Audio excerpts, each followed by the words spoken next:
ça confirme ce que je venais de dire, que la 4e édition est spéciale. Est spéciale parce que je voudrais saisir cette occasion pour me condamner moi-même.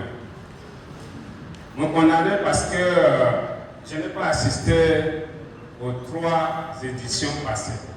Pour la simple raison que j'ai dit, c'est l'affaire de Lydie, c'est l'affaire de Brigitte. Vous voyez? Mais je remercie Dieu qui m'a donné l'occasion d'être là aujourd'hui pour apprendre beaucoup. Le monsieur qui vient de nous entretenir, je vous avoue que nous sommes de la même province, mais c'est aujourd'hui que je l'ai vu ici. Je l'ai cherché pour le rencontrer comme ça, partager avec lui, mais je n'ai pas pu. Vous voyez ce que Dieu fait. Et donc c'est pour vous dire que nous devons remercier infiniment ceux qui ont initié Agriforum. Que le bon Dieu le bénisse richement. Je crois qu'on a fini, nous les hommes politiques, là on a plein de calculs dans la tête. Ok, voilà. On vient de me rappeler à un aspect très important. Il faut faire la synthèse en Gambaye, vous allez nous expliquer. Gambaye, je pense que c'est tout le monde qui parle. Madame la déléguée générale de la ville de N'Djamena parle bien le Gambaye. Alors, le deuxième maintenant, le deuxième orateur qui a exposé le modèle économique a axé son intervention sur 2 axes, la structuration des chaînes de valeur et la création de richesses durables. Dans son intervention, l'orateur a insisté pour dire que les collectivités autonomes sont et restent des leviers de transformation. Je crois qu'à ce niveau-là, il est important pour les participants de tenir et retenir cela. Les collectivités autonomes sont et restent les seuls leviers de transformation. Et donc, je pense que ce n'est pas tombé dans les oreilles d'un sourd. Il a ensuite relevé au moins ces 5 conditions qu'il faut réunir pour permettre à ce que la décentralisation prenne vraiment de l'envol. Les 5 conditions, il a parlé de changement de paradigme, il a également parlé de l'inclusivité dans l'intégration des chaînes de valeur. Troisième, il a parlé également que les collectivités autonomes sont les moteurs de développement local. Et il n'a pas perdu de vue sur le financement et la gouvernance. Le financement et la gouvernance. Je crois que c'est à ce niveau-là où se situe le nœud de développement, le nœud de problème autant pour moi. L'État a transféré des compétences aux collectivités sans accompagner avec des ressources. Les collectivités qui collectent un peu de ressources locales manquent cruellement de la transparence dans la gestion. Donc c'est à ce niveau-là où se pose un véritable problème. Donc c'est l'occasion pour vous aujourd'hui, maintenant, de poser des questions, de chercher à comprendre comment nous devons faire pour amener l'État à respecter son engagement, amener l'exécutif de collectivités également à respecter la gestion de nos ressources. Il a terminé avec 5e condition qui parle également de la durabilité environnementale et la résilience climatique, parce qu'à ce niveau, si un territoire qui n'a pas un environnement durable et une résilience climatique, je pense que nous devons réunir toutes les conditions possibles, mais ça ne pourra pas marcher.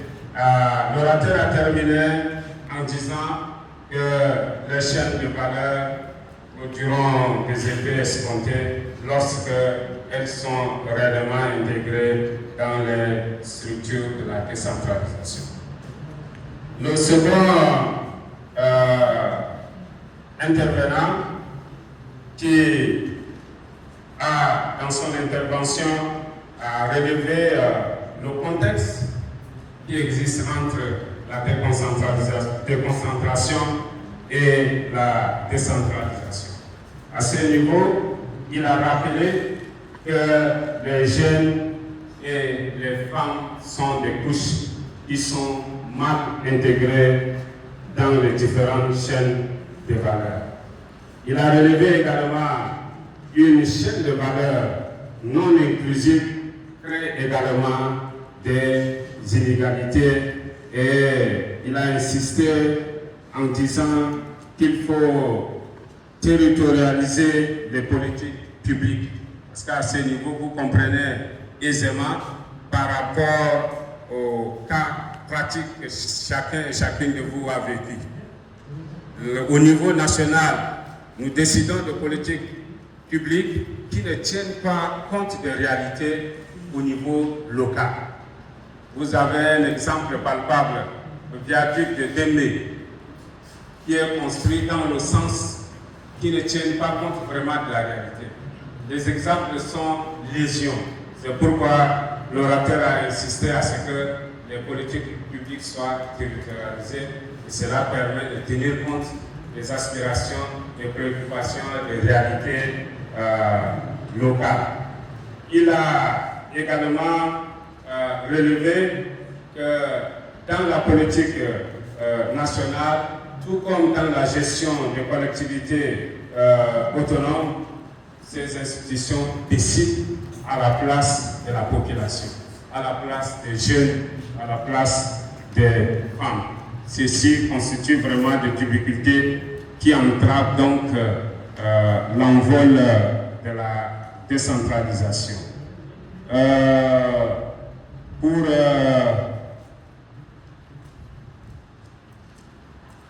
Pour terminer, il a recommandé à ce qu'il y ait vraiment l'intégration des chaînes de valeur dans l'élaboration de projets et de plans d'action également. À ce niveau, je pense qu'il est rappelé beaucoup plus à l'attention de l'exécutif des collectivités autonomes. Dans l'élaboration des projets et des plans d'action, il vous est fortement recommandé de tenir compte des chaînes de valeur. Les collectivités autonomes doivent également élaborer des projets de formation professionnelle de petits métiers. Ensuite, il a formulé à cette recommandation que vous aurez dans le document, il vous sera partagé plus tard, mais ce que nous avons retenu est qu'il faut associer les jeunes et les femmes à la prise de décision. Et également créer un fonds de financement à l'employabilité.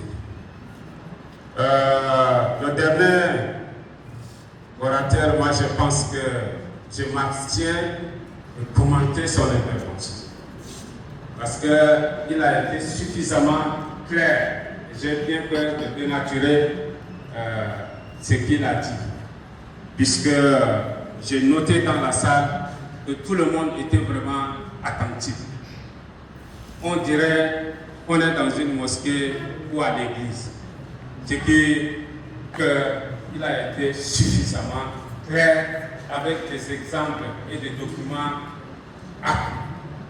Ce que nous devons faire dans cette salle, il y a des législateurs, il y a des gens qui représentent l'exécutif, les autorités administratives et autres. Nous devons chercher simplement à récupérer les informations qu'ils venaient de mettre à notre disposition avec des textes appuyés pour pouvoir permettre à ce que chacun essaie de jouer sa partition pour permettre à ce que tout ce qui est contenu dans le document, tout ce qu'il a relevé soit mis en place pour permettre à ce que les choses marchent.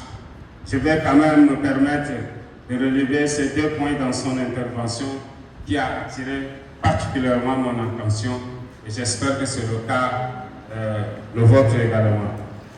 Il a relevé que la population de la ville de la province du Logone occidental est à 143 habitants au kilomètre carré en 2025.